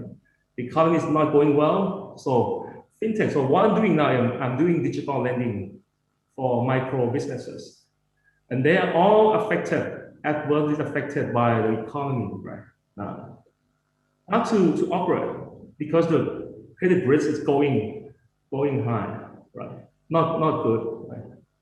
So for the fintech now, I think it's we need to find a proper strategy now.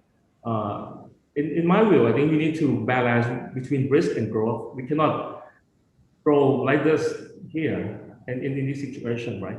But kind of balance between maintain risk, in my case, lending, maintain risk, and then also can have good customer and expect growth next year. That's what I want. But for the regulation, I think the regulation now, the SEC, BOT, they try to help promote new licenses, peer-to-peer lending, crowdfunding licenses. They're all very helpful for fintech, especially for the lending fintech that want to operate. They can go for a license. I think you are getting into the right direction now. Okay. Great. Thank you. Okay. So from your side, which is Thailand, let's hear, maybe Dr. Sarosh can also, share your experience on, balancing act. We say, all the founders are doing everything is a balancing act, on the money and the growth and the problems and issue. And then I will come back on one of the questions on talents as well. You can also touch upon that, how do we keep the talent retention? How do we build them up on these, challenging time? Thank you, Teresa. Yeah, I definitely agree with Mr. Yun. So that when we are a startup, we are like a father for do it all yourself. Like we are the manufacturer, we have to be the marketing, the sales, economist, everything. But that is where, that is a good step where we learn also everything about the company, because ultimately in the future, when we employ different people, then we know how the system works in the different core areas in the company. And managing finances, I definitely agree that from the startup, from the first seed phase, seed money, we learn how we need to manage our expenses. Even a single crown or a single buck is very important when we are spending. It could be even for purchase or it could be even for sales, anything. So managing economy, I think for a startup, it's the initial stages, 1 to 2 years, it gives a lot of, it's a big learning phase on how to control expenses, because this will help a lot when we go for the seed A round, where we are in an expansion plan, for example, and that gives a lot of push. Okay, Great. And do you have on the talent issue, do you have any situations, in Sweden or, being a very, high rank in terms of educations, do you have any challenge as a company or founders in terms of finding the talents and how to keep them and how to, build them up? Yes. As we all know, I mean, taking in new people in a company is not a problem, but keeping people employed in a company is a major task. And that is where a role of the founder or the CEO comes into force, where we need to keep all our co-workers in a good tempo, for example, on how to promote, how to keep the company running in a most effective way. Because in a startup, as Mr. Young said, I mean, we don't have any dormant phase, for example. We need to, the clock is ticking all the time, even during night. You need to think what happens tomorrow, which customer you need to contact. So this is, I mean, taking in resources, as I said, new people, it's not a problem, but taking in the key right people, because in a startup, there is the chance is, the risk is very high. So you don't have a second chance in many cases. So you need to be really on the game. Any tips on keeping the talents from your side? Yes. So what we do is we keep them really motivated, because in our company, we do not have any hierarchy. Everyone is equal. So we have regular meetings where everyone is updated about all the processes. It could be the salesperson, the marketing, the CTO or the COO. Everyone knows about the company status, how we are interacting, what new products are being developed, because this will help a lot even for the salespeople. So they know, okay, these are the new things that will come. So when we go and meet the customers, they can even tip them, this is what we are working on, something new. Great. Okay. Good tips. I think, hearing from you, and I think from the Thai side as well. Let me come back to Christopher as well. From any inputs on, there's some questions about unicorns, from your side as doing a spin-off from university, taking technology research to commercializations and building them up. Any suggestions on the Thai on the Thai ecosystem as well? Okay, thank you. I haven't read the question actually, but any comments on breeding unicorns? It's all about unicorns. How do you breed unicorns, basically, in your point of view? Yeah, let's take Sarush for example. He's been working with SLU Holding for quite some years now, and it's all about creating a good platform from the beginning, creating good tool, giving them good tools, providing them with good tools, and holding hands in the first step of the business making. Also explain things such as how important the team is for the startup's success, and really show that. And of course, there's a question about diversity. I saw that it's crucial for free thinking and new ideas to develop. And also, it's I'm coming back to this all the time. It's people behind every title and every company. There's a human doing this. So keep your team motivated and attract and keep the best talents is crucial for every Great. every company. Right. Okay, so coming back, as you said, coming back to the people, to the founders, and learning from each other, I think, there are some learning and exchanging of these ideas on this panel, and the questions remain. There's some comments about, Thailand breeding new unicorns. We are not there yet. How do we do that? And I think a global, seeing things as global market. When you take a look at unicorns of Sweden, then they're not only, taking Sweden as one market, right? So all these unicorns are having larger market, right? And I see Stina is nothing, right? So that's how we can work together, right? Because one country as a market is too small. We know that, and I think as Thai, we are trying to keep up and following your path, exchange each other, and we are free to collaborate, and maybe we have more of the sessions. And I think at the times, and I'm trying to keep the time as well. Good sessions. I think we get some good points on from both the public sector, from the private side, from the supporter, the system integrator, from the company founders. And good, I think, good exchange and good collaborations. We can learn from each other. Thank you so much, all the panelists of today. And, thank you for having me. And I hope that we can see each other in real life very soon from COVID. And thank you, Carl, as well, from, doing the moderating. The session is actually not in yet. I'm going to transfer this session back to Kun Warapon, which is the host from the Thai embassy in Sweden, and he would have more of the discussions later on. But again, thank you so much on this panel. สวัสดีค่ะ สวัสดีค่ะ Thank you very much. Thank you so much. So thank you everyone. That was a really, really great session and the final discussions. So we had explored the innovation landscape of the two countries to the policy making and the panel discussion. And we hope that the knowledge shared today will pave the way for the greater collaboration of the two countries in the future. But we also would like to remind everybody that the outcome document will be produced within a couple of weeks. And we will send out to everyone, including all of our attendees. A feedback form also will be sent to everyone, and all feedbacks will be greatly appreciated for us to improve our works here at the embassy. And we are hoping for more of these such a workshop and discussion to be in the near future.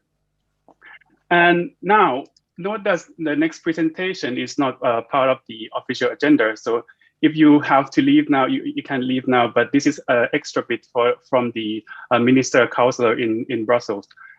So without further ado, we have here our last presentation by Dr. Manop, Ministry Counselor of the Office of Science and Technology in Brussels. He would like to inform us about the new Horizon Europe programs, a tool for science research collaboration between agency and university. I think it's a really good opportunity and really relevant presentation for everybody in the workshop today. And please welcome Dr. Manop. The floor is yours. Thank you very much for the introduction and distinguished guests, ladies and gentlemen. And as the mentioned that I'm Manop Sithidet, Minister Counselor, Office of Science and Technology, Royal Thai Embassy in Brussels, and also Thailand mission to the EU.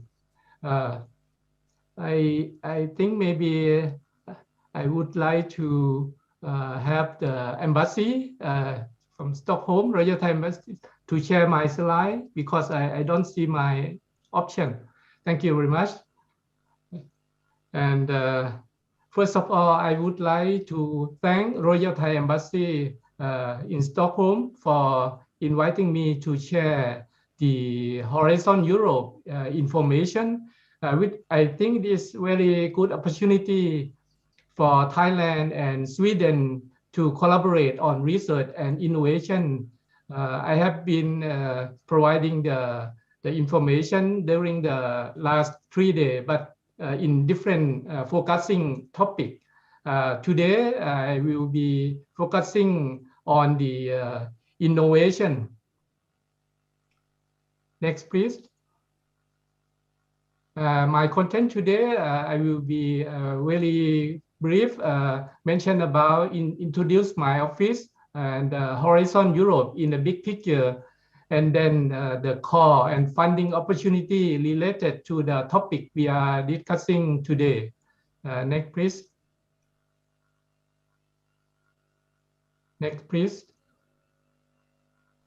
Here, the Office of Science and Technology in Brussels. Basically, the office is under the Ministry of Higher Education, Science, Research, and Innovation, responsible for the collaboration on higher education, science, research, and innovation between Thailand and Europe. Next, please. And the office has been working closely with both Thai partners and European partners.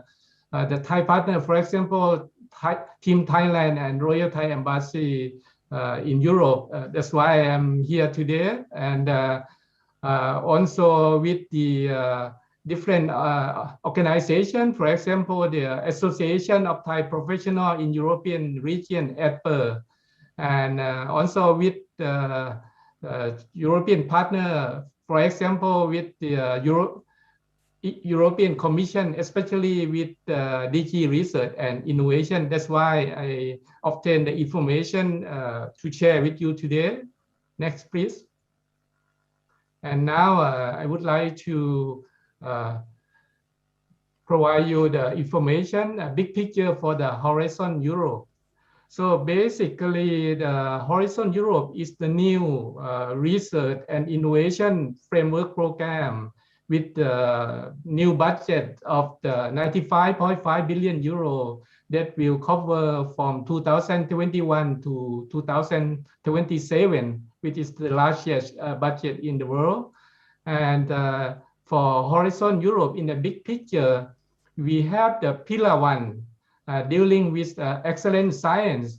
For this pillar, in terms of collaboration, I would focus on the Marie Curie program, which is dealing with the talent mobility program. It's an opportunity for the Thai researcher, the young talent researcher, and including the PhD student and postdoctoral degree as well, postdoctoral candidate to work with the research institute in Europe, especially for the Sweden that we are talking right now, and then go to the main pillar two, the second one. This one is dealing with the six target cluster, and I will talk in detail later. And then the pillar three, the last one, dealing with the innovative Europe. And so today is relevant to the topic today, European innovation ecosystem. But in terms of the grant, today we will be dealing with the European Innovation Council. Next, please. And as I mentioned, the budget 95.5 billion will be split into the three main areas. The first one, excellent science, the talent mobility program is part of them.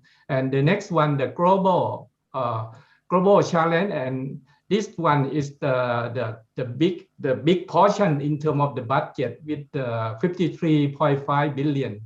And then the third one, the innovative Europe, that's dealing with the topic that we are talking at the moment.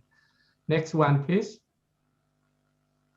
And as I mentioned, the pillar one dealing with the excellent science. Basically, the concept idea, Europe would like to pool all the talent researchers around the world so that Europe can be the leader in terms of the research, excellent science. So dealing with the frontier research by the best researcher and the team, that the organization European Research Council is part of them, and the talent mobility program, as I mentioned previously, the second one, with the budget of 6.8 billion. And so this way have some kind of training for the PhD student and postdoctoral. And we have the research infrastructure for the world-class research infrastructure. This one, it really went to the European partner, but Thailand can be part of them in terms of the partnership as well. Next one, please. And the pillar two cluster is the focus area that Europe is focusing.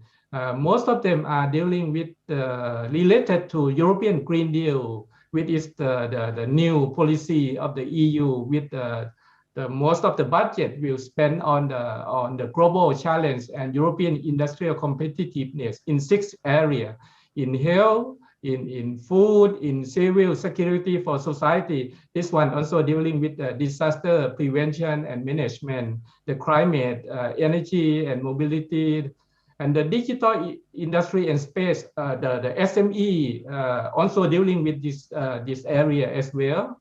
And SME actually is some kind of cross-clustering. It can go to different cluster for all of this opportunity. Today, I won't go to in the more detail, just a big picture. Next one, please. And this one is related to the topic that we are discussing today, the innovative Europe. Basically, Europe would like to be the leader, not only in terms of the research, but also in terms of the innovation. So they have the three main areas. They have the European Innovation Council. This one is relevant to the topic today very much because this will provide the funding to support the innovation with the breakthrough and marketing, creating potential, and to create the European innovation ecosystem, and also to bring all the stakeholders, the key actor, research, education, and business together to create, to support for the innovation. Next, please. And this is the core and funding opportunity related to the innovation. Next, please. I think for the distinguished speaker today from Europe would have this kind of information as well, but maybe most of the participants, many of the participants would don't have much the information. And in terms of the European Innovation Council, basically there are three opportunities to obtain the grant. And the first one is the Pathfinder. It's already launched. The first one, Pathfinder. This one, the concept is to provide the grant to the participant for the early technology to proof of concept. But remember that for this one must be some kind of the frontier research or new concept, not the general research topic. So this one is the early stage. And I would like to provide a little bit more information regarding this one. And in terms of the budget, we don't have the number here. For the Pathfinder here, we can have the budget up to 4 million in grant. The bulk of the budget is allocated to tackle 5. There are two options: the open one and also the other one, the target one set by Europe. And so the open one is any topic for the groundbreaking or the frontier research.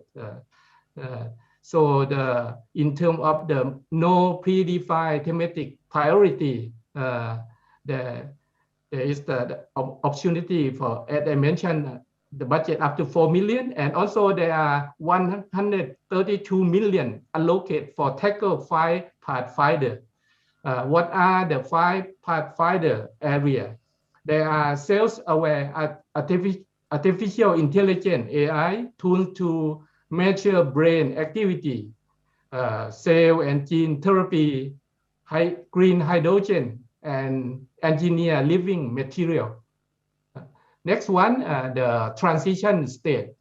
This one from the proof of concept to the pre-commercial. And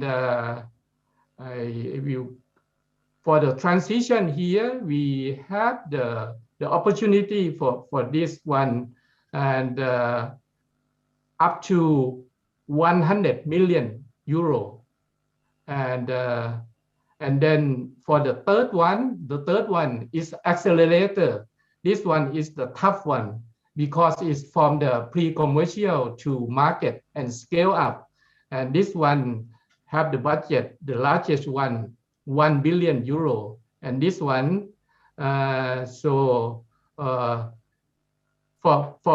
this one, for 1 billion euro of this one, we have the 495 million dedicated to the European Green Deal, and also for the strategic digital and health technology.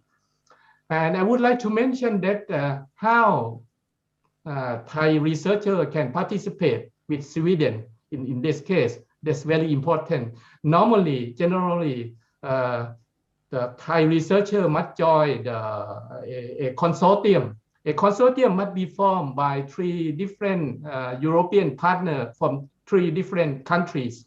That most of them, but there are some certain exceptions that can be less than 3. And not only for the EU country, but also associates as well. Sometimes like Switzerland, United States, Canada, for example. Okay, next please. And this is the deadline for the EIC Pathfinder. The open call actually it's already passed. It's today actually for this year, but we still have opportunity for next year as well. For this year is today, and then but we have the other round for the challenge driven call. It means the target area that will be on the 27th of September this year for the deadline, and then we have the transition that not the deadline yet is 22 of September, and for the open one, and for the target one 22nd of September this year. But there will be another year will be launched later for the EAC accelerator anytime. It's a big project anytime, and it's open actually. Next one please. That actually my last slide. This is the contact information. The Office of Science and Technology, Royal Thai Embassy in Brussels. Basically, the office will try to organize the workshop to write the research proposal. But I would like to mention that the official launch of the Horizon Europe had been delayed from April to, I heard the last date is the next month in June. So. But once the program, the official program Horizon Europe launched, and then the office will cooperate with the EU Commission and also some related organization in Thailand to like STDA to organize the workshop, how to write the research proposal as well. And also the office will have the website of Thai Science, worldwide thaiscience.eu. We will publish the related funding opportunity as well. Thank you very much for your attention.